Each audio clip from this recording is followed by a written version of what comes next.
سیدھا بردہ شریف عرب و عجم کا مشہور کلام آپ کے سامنے پیش کیا۔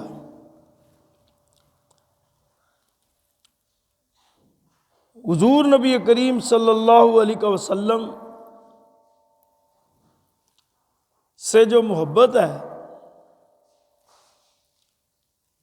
وہ مقصود کائنات ہے۔ اللہ تعالیٰ فرماتا ہے یا ایھا الذین آمنو، اے ایمان والو۔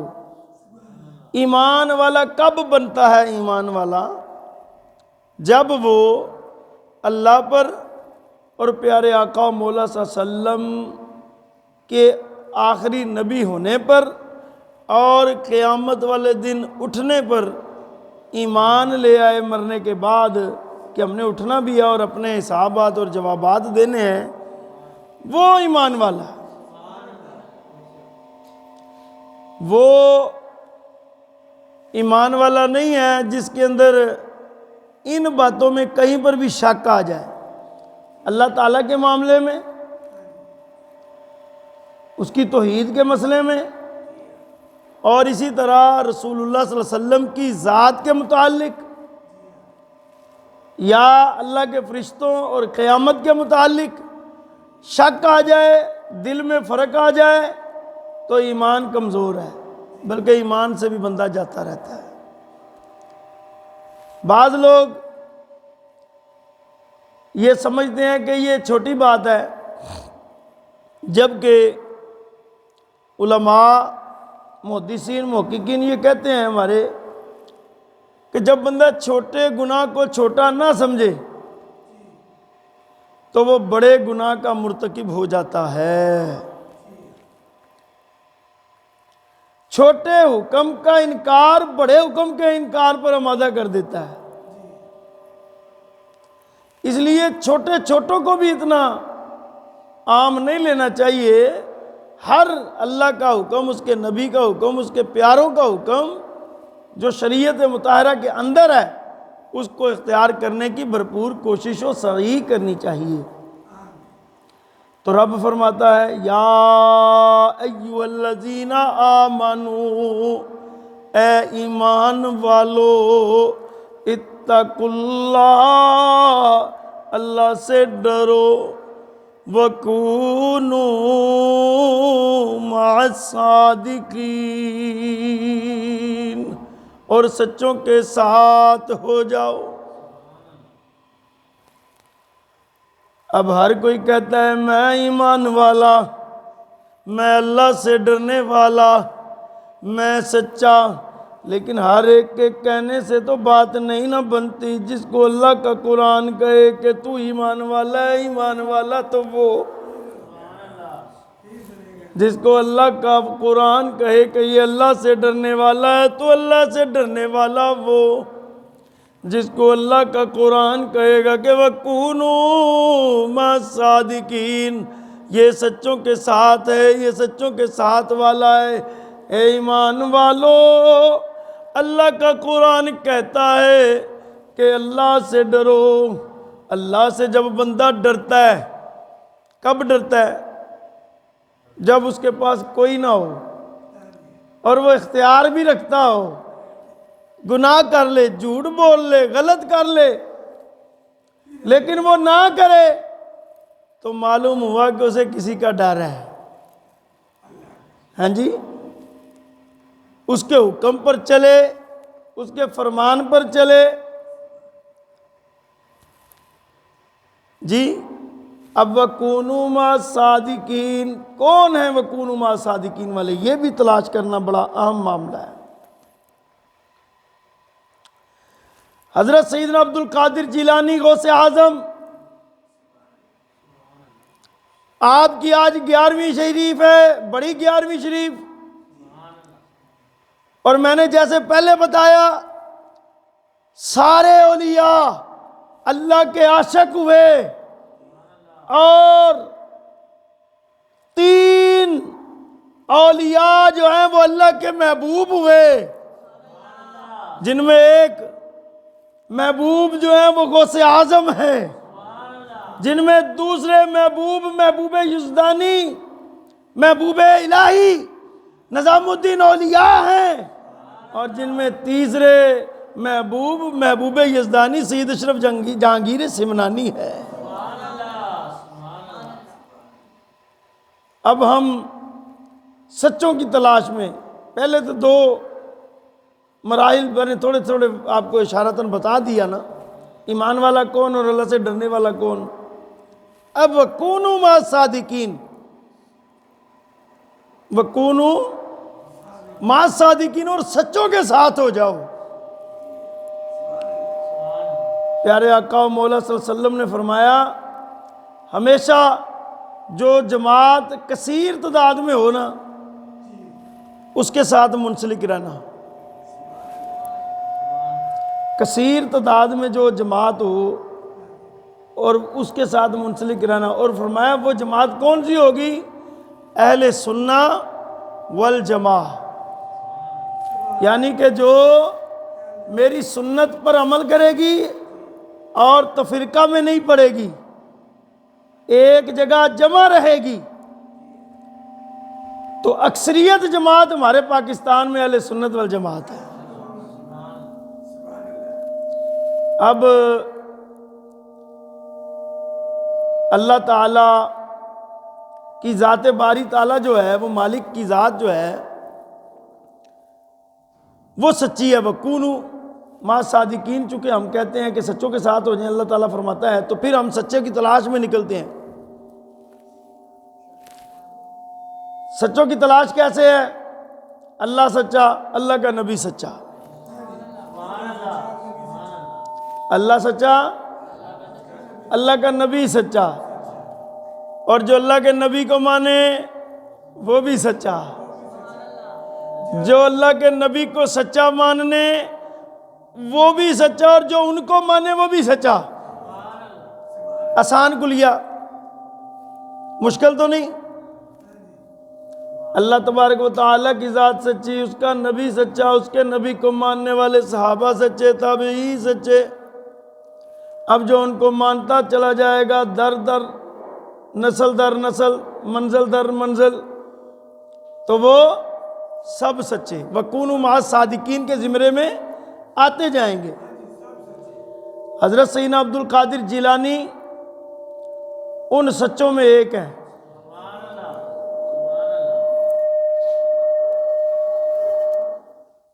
کیا مسئلہ ہے یار؟ اس کا والیوم کم کرو، بڑا والا۔ درود پاک پڑھیں۔ الصلاۃ والسلام علیکہ یا رسول اللہ وعلی آلک واصحابک یا حبیب اللہ۔ الصلاۃ والسلام علیکہ یا رحمت للعالمین وعلی آلک واصحابک یا خاتم النبیین۔ الصلاۃ والسلام علیکہ یا شفیع المذنبین وعلی آلک واصحابک یا خاتم النبیین۔ حضور سیدنا غوث اعظم آپ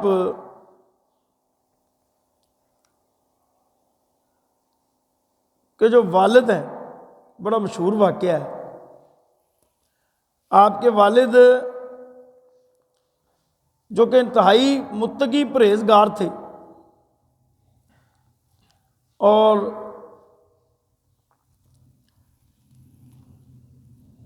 بڑے ہی سادہ تھے، اور ایک دن دریا کے کنارے بیٹھے تھے تو سیب کھا لیا، تیرتا ہوا آیا نا سیب تو کھا لیا۔ جب سیب کھا لیا تو بعد میں خیال آیا کہ سیب تو میں نے کھا لیا ہے، لیکن یہ سیب کے مالک سے تو میں نے پوچھا ہی نہیں۔ اب سوچنے لگے اس کا مالک کون ہے؟ آپ کو سمجھ آ رہی ہے؟ یہ ہے ایمان والے بھی اور اتقو اللہ سے ڈرنے والے بھی. آ رہی سمجھ؟ ایمان بھی اور اللہ سے ڈرنے والے کی نشانی میں بتانے لگا ہوں آپ کو. اب دریا کے کنارے کنارے چلنے لگے. چلتے چلتے دیکھا تو ایک باغ کی شاخیں جو تھی نا وہ دریا میں گر رہی تھی. تو فرماتے ہیں کہ یقیناً یہی باغ سے سیب گرا ہوگا اور سیب بھی لگے ہوئے ہیں. تو مالک کے پاس جاتے ہیں, کہتے ہیں جی کہ آپ کا نا جو سیب ایک گرا تھا تو میں نے آگے دریا کے کنارے بیٹھا تھا تو پکڑ کے کھا لیا, تو آپ میرا جو سیب کھایا نا وہ مجھے معاف کر دیں, تو یا اس کی قیمت لے لیں.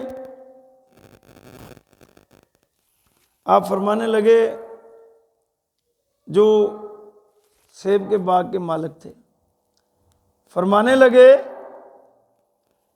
کہ قیمت تو میں نہیں لوں گا, اس کی تمہیں سزا ملے گی. اچھا جی کیا سزا ملے گی؟ کہ تمہیں یہاں پر نوکری کرنی پڑے گی 12 سال, اس کے بعد تمہیں چھٹی ملے گی, تمہاری سزا ختم ہو جائے گی. اچھا سنیں ذرا بات سنیں آپ. وہ فرمانے لگے کہ پھر معافی ہو جائے گی.